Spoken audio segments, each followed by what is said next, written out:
Vauquerel's three-fingered hand trembled above the emergency shutoff. He'd been a xenopsychologist for 200 cycles, documenting the mental patterns of 47 sentient species across the Varelian sector. Not once had he considered abandoning an observation. Until now. The human subject, Subject 47, designation Marcus Reed, lay motionless in the scanning cradle 50 meters below.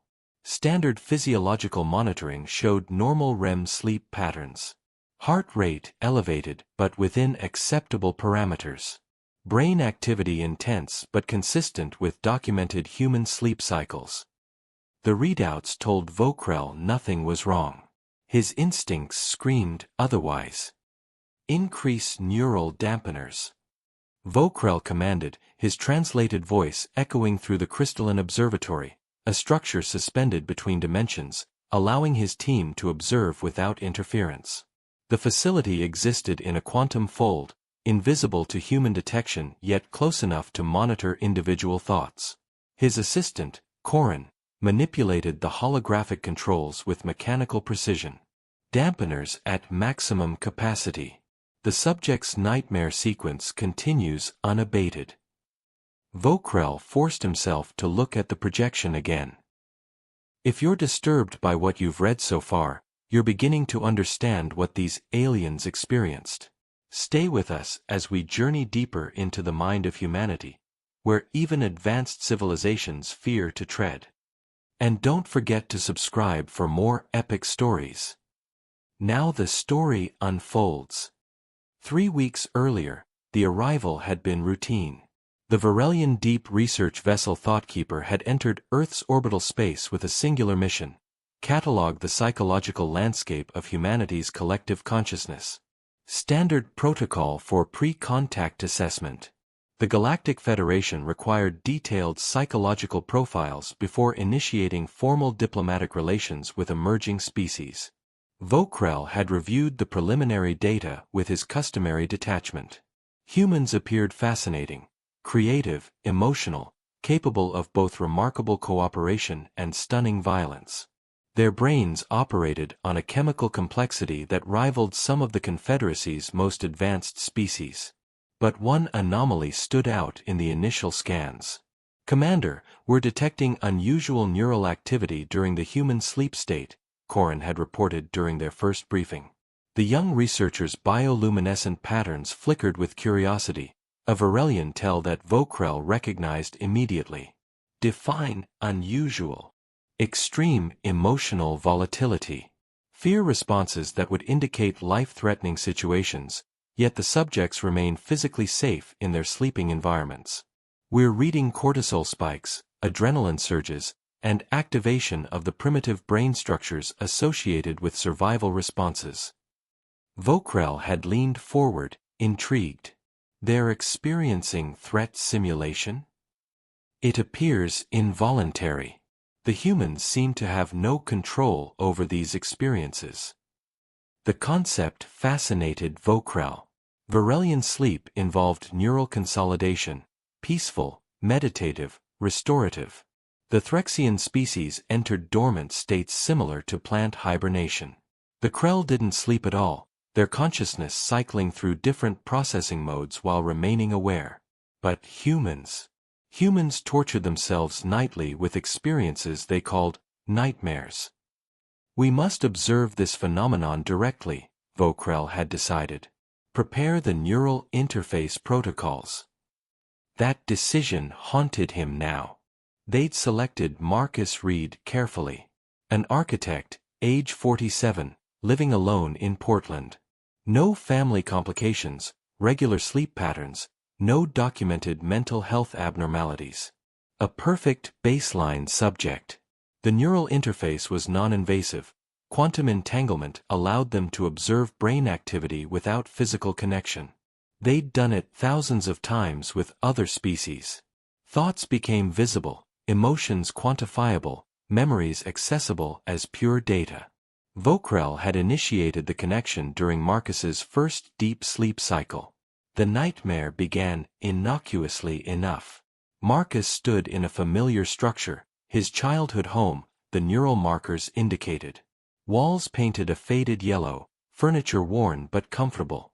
The emotional resonance showed warmth, nostalgia, safety. Then the walls began bleeding. Not metaphorically. The yellow paint liquefied into crimson streams that ran down the walls like opened veins. The floor became soft, pulsing, organic. Marcus looked down at his hands and watched his fingers elongate, bones cracking and reshaping, skin splitting to reveal something else underneath. Vauquel's collected demeanor fractured. In 2 centuries of observation, he'd never witnessed such visceral, irrational transformation of thought. The Krillian species experienced mild anxiety dreams about insufficient food storage. The aquatic Delcine occasionally replayed memories of rough waters. But this was reality unmade, twisted into shapes that violated every principle of ordered consciousness. His fear readings are beyond measurable scale, Corin whispered, his voice tight. Commander, this level of psychological stress, if we experienced it, we'd enter permanent catatonia. Marcus ran through the house. Each room transformed into something worse. The kitchen filled with writing masses of insects that spoke with his father's voice. The staircase stretched infinitely downward while something climbed up from below, something Marcus simultaneously recognized and couldn't comprehend. The emotional feedback through the neural link hit Vauquel like radiation. Pure, undiluted terror. Not fear of a predator or environmental threat. Those made evolutionary sense. This was existential dread, self-consuming panic, horror without source or solution. Break the connection, Vauquel ordered. Sir, we'll lose 3 weeks of calibration. Break it. Now. The projection collapsed. Vauquel stood in silence, his respiratory system working overtime to process what he'd witnessed. Around him, his 3-member team looked equally shaken. The subject is unharmed, Corin reported after a moment. He woke naturally, pulse elevated but recovering. He's making breakfast. Making breakfast, Vauquel repeated numbly. After experiencing that? According to our database, humans average 5 such experiences weekly. Some nightly. The number stunned Vauquel into silence. Professional curiosity warred with instinctive revulsion. Vauquel's scientific training won.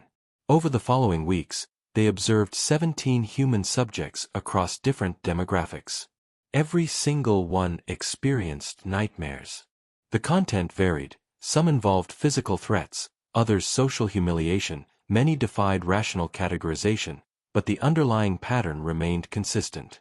Humans spent roughly a third of their lives in a vulnerable state, regularly subjecting themselves to psychological torment that would hospitalize most sentient species.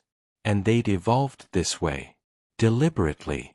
I've analyzed the evolutionary benefits, Corin explained during their daily briefing. The current theory suggests nightmares serve as threat simulation. The brain practices responding to danger in a consequence-free environment.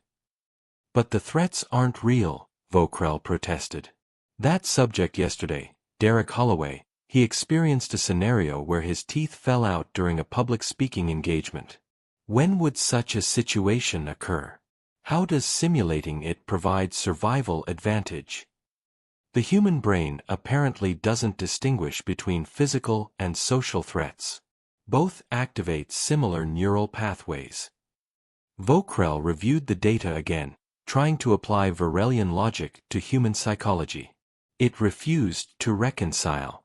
They're evolutionarily programming themselves to experience fear, he said slowly. Not just accepting fear as a survival mechanism, but actively cultivating it during their most vulnerable hours. There's more. Corin pulled up a new dataset. We've detected collective nightmare patterns, archetypes that appear across cultures and time periods. Falling. Being chased. Losing loved ones. Failing important tasks. The specific images vary, but the emotional core remains identical. A shared unconscious, Vauquel mused. Species-wide psychological territory. We've never encountered anything like it in our surveys. Most species have individual mental landscapes. Humans have both personal and collective psychological spaces. Their minds are networked through shared experiences and inherited fears. The implications chilled Vauquerel.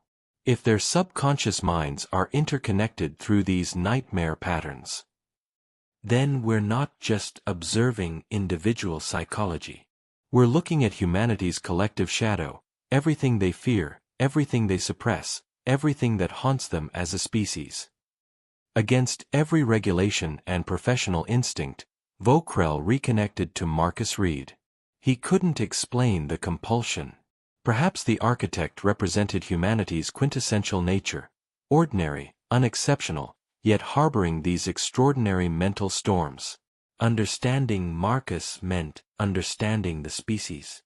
This time, Vauquerel prepared himself. Neural buffers at maximum. Emotional dampeners engaged. Clinical distance maintained. The nightmare began in Marcus's architectural office. He was presenting a building design to clients whose faces kept shifting, never settling into recognizable features. The building plans on the table transformed as he watched. Straight lines curved, right angles refused to meet, dimensions impossible in three-dimensional space. "This won't work," a client said with Marcus's dead brother's voice. Marcus tried to explain, but his words emerged as unintelligible sounds. He looked down at his hands and saw them dissolving, pixel by pixel, as though he were being erased from reality. The scene shifted. Marcus stood in an infinite hallway lined with doors. Behind each door, a different failure, a marriage ending, a son blaming him for not being there, a father dying while Marcus was stuck in traffic, a building he designed collapsing with people inside. But these weren't just random fears. Vauquerel recognized trauma markers, actual memories interwoven with terror. The sun was real. The traffic was real. The guilt was real. Humans didn't just simulate threats. They transformed actual pain into recurring nightmares, forcing themselves to relive failures and losses until the memories became more powerful than the original events. "It's not threat simulation," Vauquerel whispered, realization dawning. "It's psychological purgatory. They're punishing themselves." The nightmare deepened. Marcus's office building became a prison, then a tomb, then something without name or form, just the pure essence of being trapped, helpless, inadequate. And underneath it all, Vauquerel felt something else through the neural link. Something that made his analysis crystallize into horrifying clarity. Marcus knew he was dreaming. Some part of the architect's consciousness remained aware, watching himself suffer, unable to wake, forced to experience every moment of terror while knowing none of it was real yet feeling all of it anyway. Vauquerel broke the connection, but not before glimpsing something else, a deeper layer beneath the nightmare. A place where Marcus's fears connected to something larger, older, more fundamental. The collective unconscious Corin had mentioned. He'd seen humanity's shadow, and it looked back. 3 days later, Vauquerel transmitted his final report to the Galactic Federation Council. "After extensive observation and analysis, I must recommend indefinite postponement of first contact with humanity." The Council's response was immediate. "Explain your reasoning, researcher Vauquerel. Your preliminary reports indicated promising development." Vauquerel chose his words carefully. Humanity represents a psychological paradox we're unprepared to navigate. Their minds exist simultaneously in rational and irrational spaces. They've evolved mechanisms that would cripple most sentient species, yet these mechanisms appear essential to their consciousness. You're referring to the nightmare phenomenon. It's more than nightmares. It's how their minds process reality. Humans don't just think and feel. They exist in a constant state of psychological warfare with themselves.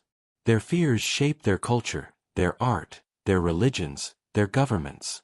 Everything they create is informed by these shadow experiences. That sounds like dysfunction, a council member observed. That's what I thought initially, Vauquerel admitted. But I was wrong. The nightmares aren't dysfunction. They're a feature, not a flaw. Humans have weaponized their own psychology.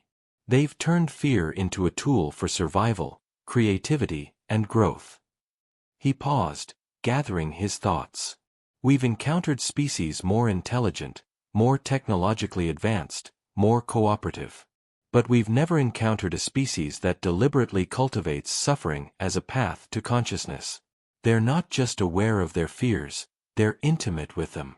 They visit them nightly like old friends or enemies. And this concerns you?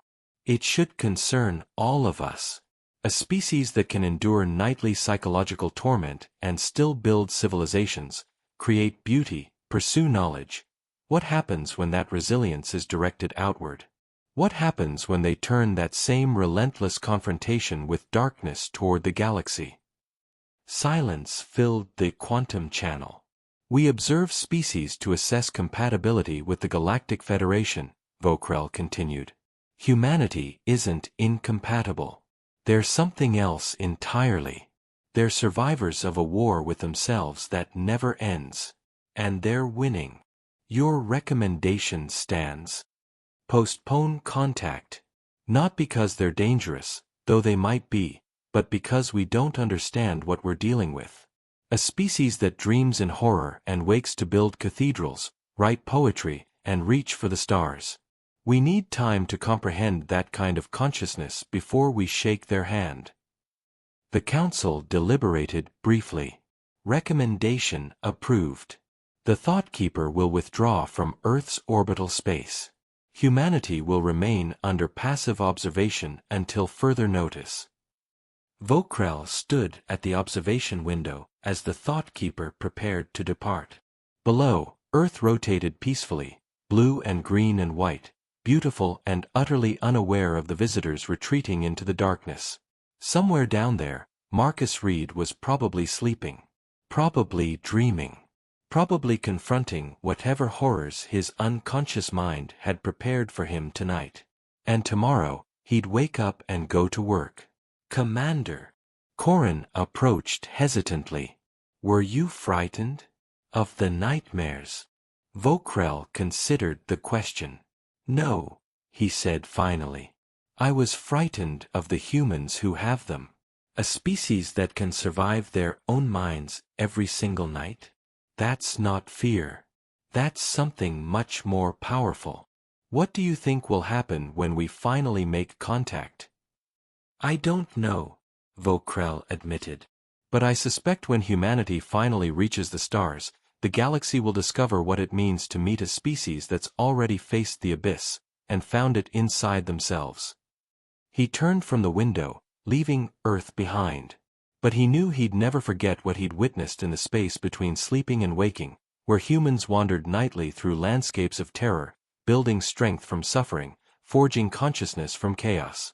The Galactic Federation had catalogued thousands of sentient species. None of them had nightmares.